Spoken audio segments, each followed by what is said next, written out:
দেখে নেব পুঁজিবাজারের লেনদেন পরিস্থিতি। আজ ঢাকা স্টক এক্সচেঞ্জের ডিএসইএক্স সূচক 12 পয়েন্ট কমেছে, কমে অবস্থান করছে 5781 পয়েন্টে। এরপরে আমরা দেখতে পাচ্ছি ঢাকা স্টক এক্সচেঞ্জে লেনদেন হওয়া প্রতিষ্ঠানগুলোর মধ্যে দর বেড়েছে 160টির, কমেছে 180টির এবং অপরিবর্তিত রয়েছে 50টির দর। লেনদেন হয়েছে 1388 কোটি 3 লাখ টাকা, যা গত কার্যদিবসের তুলনায় 28 কোটি 54 লাখ টাকা কমেছে। এরপরে আমরা দেখে নেব ঢাকা স্টক এক্সচেঞ্জে টপ গেইনারের তালিকা।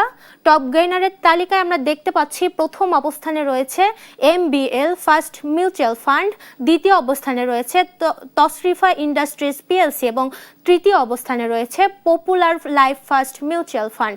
এরপরে আমরা দেখে নেব টপ লুজারের তালিকা। টপ লুজারের তালিকাটা আমরা দেখার জন্য ওয়েট করছি।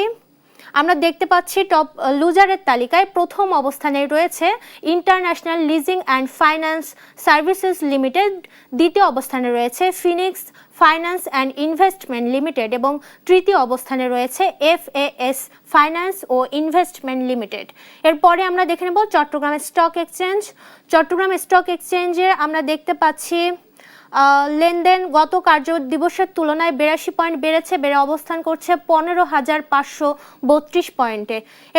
পরবর্তী স্লাইডটি আমরা দেখে নেব। এরপরে আমরা দেখতে পাচ্ছি চট্টগ্রাম স্টক এক্সচেঞ্জে লেনদেন হওয়া প্রতিষ্ঠানগুলোর মধ্যে 129টির দর বেড়েছে, কমেছে 100টির দর এবং অপরিবর্তিত রয়েছে 21টির দর। লেনদেন হয়েছে 30 কোটি 79 লাখ টাকা।